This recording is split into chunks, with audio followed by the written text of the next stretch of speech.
Prussian program, let me call it that, is intended to make people manageable so that you can efficiently manage, because you can predict what the people are thinking and what they'll do with their time. It wasn't very long before, from Darwin's first cousin, Francis Galton, mathematical formulae were available to predict, and it was part of the whole statistical package that emerged in the 19th century, to predict what people were going to buy.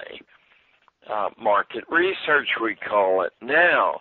Well, it was early on discovered that market research, which asks you to invest, millions of dollars in something, was highly unreliable. I know that will come as a surprise to some of your prosperous readers who buy it.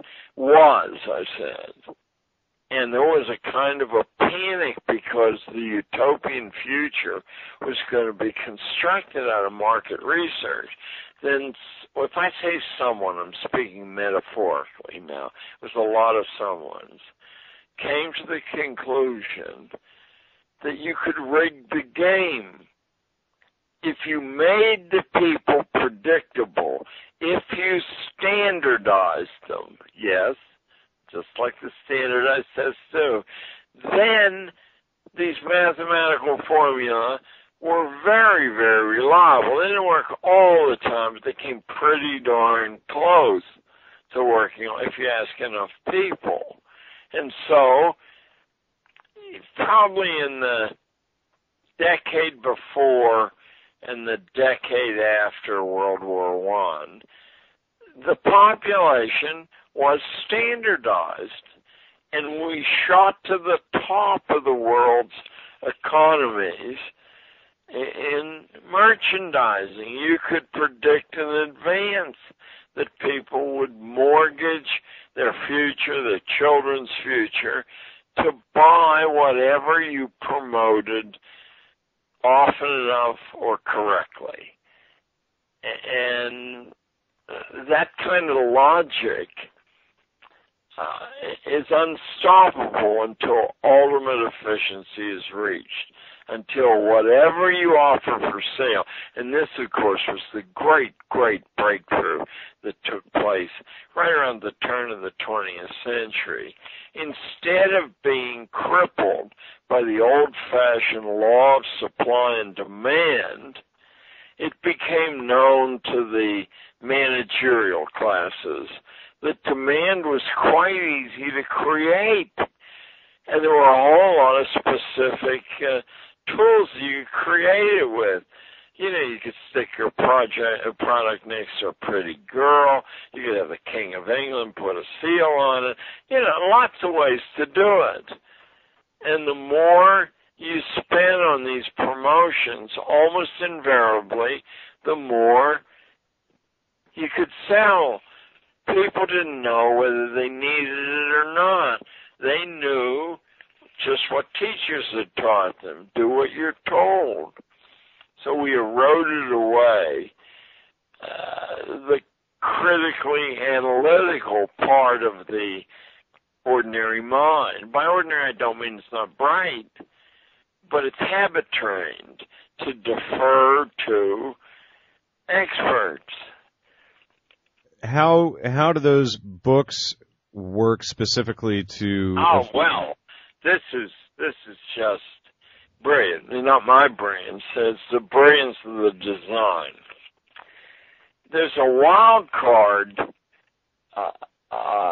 loose in all the libraries of the planet and all the used bookstores and stuff, that the wisest, brightest people in the history of the world have left behind a printed legacy, so that no matter how you dumb down your population, if they could read well enough, they would eventually maybe find their way to Roman Emperor Marcus Aurelius's Meditations, where he says that nothing you can buy is worth having, and nobody you can boss around with your power is worth associating with. Now, there's a dangerous idea, right?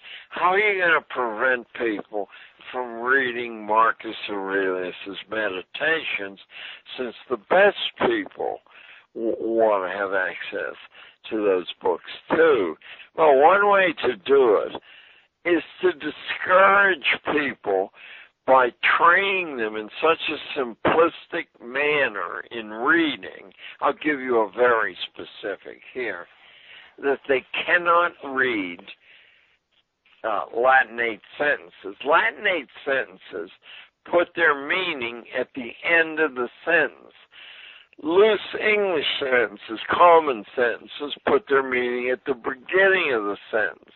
It's only to watch bright 13-year-olds, as I did for many years, say, I can't read this, to realize how diabolical the conditioning is that habituates you to childish stuff, so that when you get stuff that really is vitamins and minerals, and furthermore is inherently very, very interesting, you say, that's not for me, I can't read that.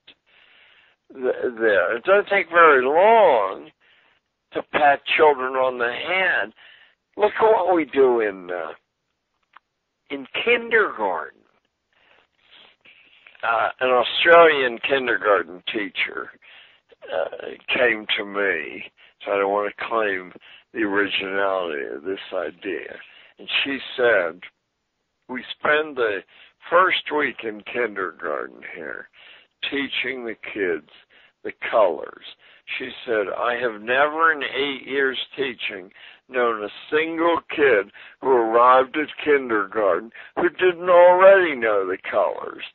So she said by week 5 or 6, when we teach the kids what they already know, they've already shut off to the value of, the intellectual diet we're offering. I thought it was a brilliant insight, and of course I saw it on in an older cohort than that. It's what the real difference between the best private universities and the best public universities is. The public universities condition their students to think in terms of, quote, getting a good job, close quote. The private universities teach getting an independent livelihood, a world of difference, right? In 1859, when Abraham Lincoln spoke to the Wisconsin Agricultural Association, he said that we would never end up in the mess that Britain and Germany are in, where the ordinary population is a proletariat. They're like slaves, working for somebody else. He said in this country, mind you, this is 1859, 75% of the population has an independent livelihood, and the other 25%, except for a few ne'er-do-wells and deadbeats, are putting together a capital stake in order to have an independent livelihood. Well, Abe, you're rolling over your grave now, because independent livelihoods were put to death by institutional schooling that starts in kindergarten and tells you the point is, it's not even intellectual development. It's getting a good job. It seems to me, and of course I'm 75, that whether you're a well-paid slave or a poorly paid slave, you're a slave. Look at the slaves now being thrown out of work by the tens of thousands that will never find that work again. They will not find it. The economy may recover, but there's no room for them